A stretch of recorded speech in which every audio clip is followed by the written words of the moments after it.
Best time of the year.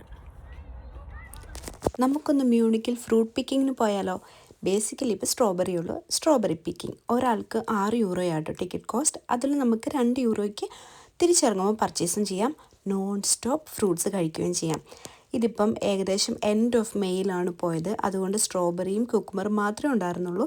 അവിടെ blueberry, blackberry, cherries, apple, plums, ഇനി എന്നെ ഞാൻ പറയാൻ വിട്ടു, റാസ്ബെറി, ഇങ്ങനെ ഇല്ലാത്ത ബെറീസ് ഇല്ല. റെഡ് കറണ്ട്, ബ്ലാക്ക് കറണ്ട് എല്ലാം ഉണ്ട്. പിന്നെ എനിക്ക് പേരറിയാത്ത 1-2 സാധനമുണ്ട്. ഈ സ്ഥലത്ത് എല്ലാ വർഷവും ഒരു 3-4 തവണ പോയിട്ട് ഇങ്ങനെ വയറ് നിറച്ച് ഫ്രൂട്ട് കഴിക്കുന്ന എൻ്റെ ഒരു ഹാബിറ്റാണ് കേട്ടോ. പിന്നെ എൻ്റെ മുഖത്ത് കുറച്ച് പിമ്പിൾസ് പോലെ കാണാം, ആരും മൈൻഡാക്കണ്ട. ബിക്കോസ് എനിക്ക് സൺലൈറ്റ് ആകുമ്പോൾ ഭയങ്കര അലർജി പോലെ എൻ്റെ മുഖത്ത് കുരു വരുന്നുണ്ട്. അപ്പം ഇവിടുത്തെ കുറച്ച് വിശേഷങ്ങൾ പറയാം.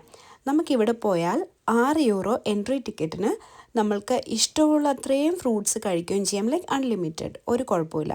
പിന്നെ ഇതൊക്കെ ഓർഗാനിക്കാണ്. നമ്മൾ പെസ്റ്റിസൈഡ്സ് അടിച്ചിട്ടുണ്ടെന്നോ വിഷമുണ്ടെന്നോ ഒന്നും പേടിക്കേണ്ട ആവശ്യമില്ല. ജർമ്മനിയിൽ അതൊക്കെ കൺട്രോൾഡ് ആണ്. ആൻഡ് നമുക്കിഷ്ടമുള്ള അത്രയും കഴിക്കാം. നമ്മളുടെ എൻട്രി ടിക്കറ്റ് 6 യൂറോയിൽ 2 യൂറോയ്ക്ക് നമുക്ക് സാധനം വാങ്ങുകയും ചെയ്യാം. ആ 2 യൂറോയ്ക്ക് നമുക്ക് ഒത്തിരി കിട്ടത്തില്ല. ഞാനും ചേട്ടായും കൂടിയായിട്ട് പോയത്. എന്ത് ടേസ്റ്റാണെന്നറിയാവോ?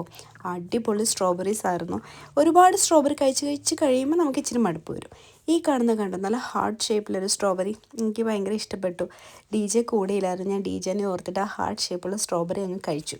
കണ്ടോ? എൻ്റെയും ചേട്ടായുടെയും ടിക്കറ്റ് വെച്ചിട്ട് മൊത്തം 4 യൂറോയ്ക്ക് വാങ്ങാമായിരുന്നു കേട്ടോ. അതുകൊണ്ട് ഞാൻ ഈ ഒരു കണ്ടെയ്നറിൽ കുറച്ച് സ്ട്രോബെറീസ് എടുത്തിട്ടുണ്ട്.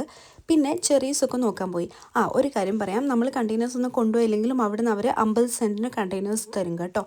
പിന്നെ ഇതാണ് ചെറി. ഇത് പഴുത്ത് വരുന്നേ ഉള്ളൂ. ഏകദേശം ഒരു മാസം കഴിയുമ്പം ഇവിടെ വന്ന് ഇതും പറിച്ച് കഴിക്കാൻ പറ്റുമായിരിക്കും. 1 മാസം എടുക്കുമായിരിക്കും. പിന്നെ ഇങ്ങനത്തെ കുറേ ഗ്രീൻ ഹൗസ് പോലത്തെ സെറ്റപ്പിലാട്ടോ അവരാക്കിയേക്കുന്നത്. ഓപ്പൺ എയറിലും സ്ട്രോബെറീസ് ഉണ്ട്, പക്ഷേ ഏർലി സീസണിന് വേണ്ടിയിട്ട് ഇങ്ങനെ ഗ്രീൻ ഹൗസിലാണ് ഉള്ളത്.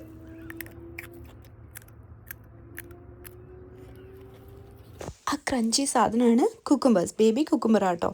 ഇത് നമുക്ക് എത്ര ചെറുതാണെങ്കിലും പറിച്ച് കഴിക്കാം, കൊണ്ടുപോകാം, എന്നെ വേണമെങ്കിലും ചെയ്യാം.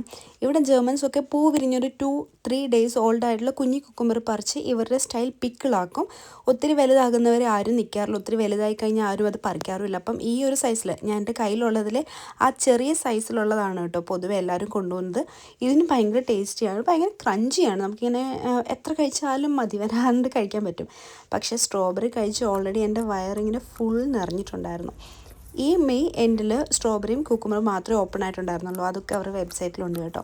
പിന്നെ അവിടെ വലിയ പ്ലേ ഏരിയയുണ്ട്, അവിടെ കോഫി കുടിക്കാം, ഇങ്ങനെ കുറേ കേക്ക്സും കാര്യങ്ങളൊക്കെ ഉണ്ട്.